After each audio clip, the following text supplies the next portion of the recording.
नमस्कार मंडळी, स्टार प्रवाह वाहिनीवरील दुहिरे माझा मितवा ह्या मालिकेच्या पुढील भागामध्ये आज आपण पाहणार आहोत की सर्व पत्रकारांसमोर अर्णव ईश्वरीला बोलतो की ईश्वरी, तू आज फक्त सात्विक फॅशनची प्रतिष्ठा वाचवली नाहीस तर माझ्या आईची देखील वाचवली आहेस. सात्विक फॅशनच्या ठिकाणी मी माझ्या आईला बघतो. आणि तेव्हा ईश्वरी बोलते, त्यानुसार तुम्ही माझ्यासाठी एवढं काही केलेलं आहे की त्याची परतफेड मी कधीच करू शकत नाही. आणि असेही आपण दोघे कोण आहोत. आणि तेव्हा दोघेजण एकमेकांकडे प्रेमाने पाहू लागतात.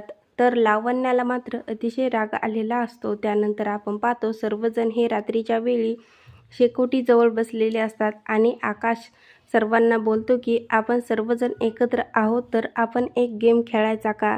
एक शब्द डिसाईड करायचा आणि त्या शब्दावर सर्वांनी प्रत्येकाने भरभरून बोलायचं. आणि तेव्हा ईश्वरी बोलते की पहिला शब्द मी डिसाईड करते आणि तो शब्द आहे प्रेम.